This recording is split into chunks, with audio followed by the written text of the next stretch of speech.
నాగర్ కర్నూలు జిల్లా కేంద్రంలోని ప్రియాంక ఆసుపత్రిలో మరో గర్భిణీ స్త్రీ మృతి చెందింది. గత 2 నెలల క్రితమే తాడూరు మండల కేంద్రానికి చెందిన పద్మ అనే గర్భిణీ స్త్రీ మృతి చెందగా అప్పుడున్న కలెక్టర్ పి ఉదయ్ కుమార్ ఆదేశాల మేరకు జిల్లా వైద్యాధికారి సుధాకర్ లాల్ ఆసుపత్రిని సీజ్ చేశారు.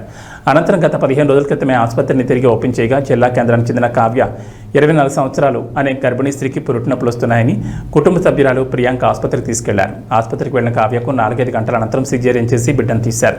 ఈ సందర్భంగా కావ్యకు సరైన వైద్యం చేయకపోవడంతో అధిక రక్తస్రావమై కావ్య మృతి చెందింది.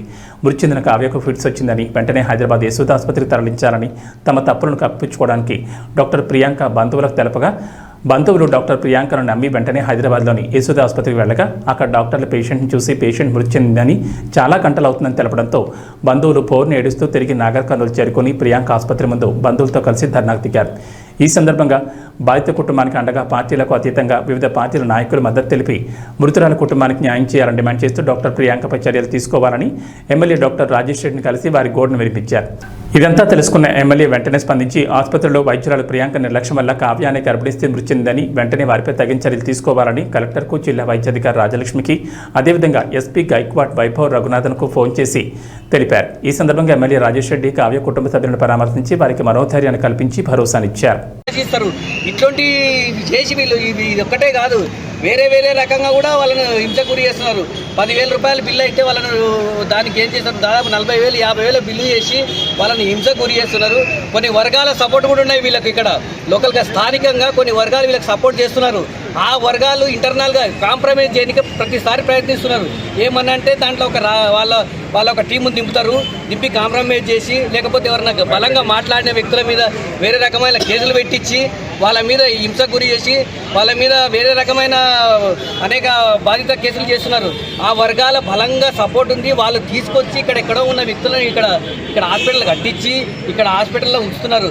ఆ వర్గాలు ఎవరన్నది, వాళ్ళ ఎన్నికలు ఉన్న అధికారులు ఎవరన్నది, ఈ హాస్పిటల్లో వెంటనే సీజ్ కావాలి. అధికారుల ఎంత ప్రమేయం ఉంది. 100% హాస్పిటల్కు పైన ఉన్న అధికారుల లాలూచి నడుస్తున్నది.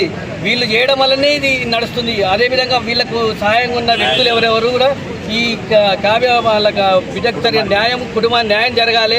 వాళ్ళకు 1 కోటి రూపాయల నష్టపడేది. 1 కోటి రూపాయలు అన్నది ప్రామాణికం కాదు, కానీ ఇక సరే చనిపోయిన శిశువు రాదు కాబట్టి చేస్తున్నాము. ఖచ్చితంగా ఈ హాస్పిటల్ లైసెన్స్ను రద్దు చేయాలని మేము కోరుతున్నాము. 15 రోజుల తర్వాత మళ్ళీ తెలుసుకుంటున్నారు. వచ్చిన ప్రతి డెలివరీ సిజరీన్ మిత్రులారా, నాగర్ కర్నూలు పట్టణ కేంద్రంలో ఉన్నటువంటి ప్రియాంక హాస్పిటల్ అనేటువంటిది రోజువారీగా శవాలకు నిలయంగా మారినటువంటి పరిస్థితి ఉంది. ఏదో పేద ప్రజలు మంచిగా చూస్తారనే ఒక ఉద్దేశంతోన ఇక్కడ హాస్పిటల్కి వస్తే రోజువారీగా అనేక మందిని గర్భిణీ స్త్రీలను చంపే యొక్క పని అనేటువంటిది ఇక్కడ ఉన్నటువంటి డాక్టర్ ప్రియాంక చేస్తూ ఉన్నటువంటి పరిస్థితి ఉంది. కానీ గతంలో 5 సార్లు ఇటువంటి ఇన్సిడెంట్ జరిగినా కానీ ప్రభుత్వ అధికారులు కూడా వీళ్ళకి లాలూచి వీళ్ళ యొక్క హాస్పిటల్ను రిటర్న్లో తెరిపించేటువంటి పరిస్థితి ఉంది. ఈ హాస్పిటల్ అంటేనే ఒక రౌడీలకు రాజ్యంగా మారినటువంటి పరిస్థితి ఉంది.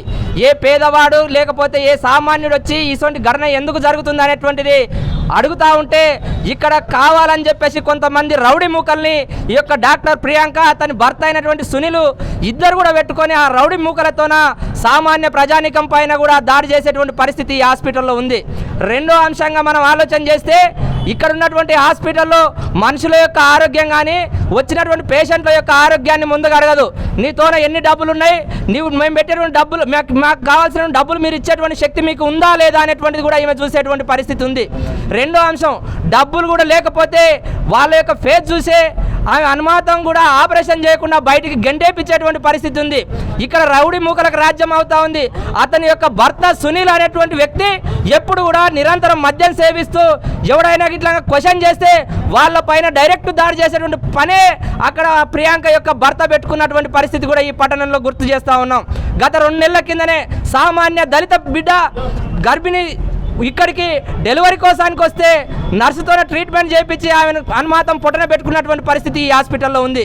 2 నెలల పాటు ఈ హాస్పిటల్ను కేవలం క్లోజ్ చేస్తే ఎక్కడెక్కడో ఇందులో రాజకీయ జోక్యం కూడా చాలా ఎక్కువగా ఉంటుంది ఈ హాస్పిటల్లో. మేము ఏమైనా జరగవచ్చు, మేము చంపినా సరే, మందిని కొట్టినా సరే మాకు రాష్ట్ర నాయకులు గుర్తున్నారు, లేకపోతే మాకు కొన్ని దళిత సంఘాలు మాకు అండగా ఉన్నాయనేటువంటిది ఒక దురుద్దేశంతోన, బలుపు చేష్టాలతోన ఇక్కడ ఈ యొక్క ప్రియాంక వ్యవహరిస్తూ ఉన్నటువంటి పరిస్థితి ఉన్నది.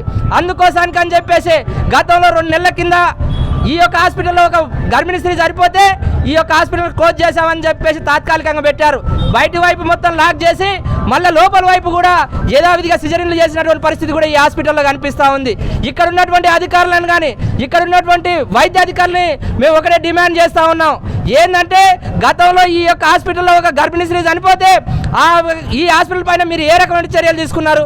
ఎందుకు ఇంత తొందరగా మళ్ళీ రీఓపెన్ చేయించాల్సినటువంటి పరిస్థితి ఎందుకు వచ్చిందంటే ఇక్కడ ఉన్నటువంటి అధికారులు కూడా వీళ్ళు ఇచ్చేటువంటి డబ్బులకు లాలుచి పడి ఈ హాస్పిటల్ పైన కఠినమైన చర్యలు తీసుకోవట్లేదు అనేటువంటిది కూడా మేము భావిస్తూ ఉన్నాం.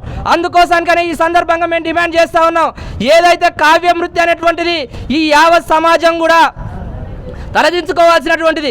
ఆయనకున్నటువంటి ఒకే ఒక బిడ్డ ఎక్కడో సాఫ్ట్వేర్, వీళ్ళు పడేటువంటి కకృతి డబ్బులకే కాదు, హైరిస్క్ అనేటువంటిది అక్కడ ఉన్నటువంటి దొంగ doctor, bulb doctor, rowdy doctor చెప్పాడంటే హైరిస్క్ అని, వాళ్ళతో డబ్బులు లేనటువంటి వాళ్ళు గారు. ఏదైతే హైరిస్క్ అని పేరు చెప్పి ఎక్కువ డబ్బులు గుంజాలనేటువంటి ఒక ఉద్దేశంతోనే హైరిస్క్ అని చెప్పారు, కానీ వాంటెడ్గా చంపి ఆమెను అంబులెన్స్ వేసి అక్కడికి పంపించినటువంటి పరిస్థితి ఉంది. అందుకోసానికి అని చెప్పేసి ఈమె పైన ఈ హాస్పిటల్ లైసెన్స్ రద్దుతో పాటు ఆమె పైన క్రిమినల్ చర్యలు తీసుకోవాలి. ఆమెను వెంటనే అరెస్ట్ చేయాల్సినటువంటి అవసరం ఉంది. అతని భర్తను కూడా వెంటనే అరెస్ట్ చేసి నాన్ బెయిలబుల్ కేసుల కింద భర్తను భార్యను అరెస్ట్ చేయాలని చెప్పేసి ఈ సందర్భంగా మేము డిమాండ్ చేస్తూ ఉన్నాం.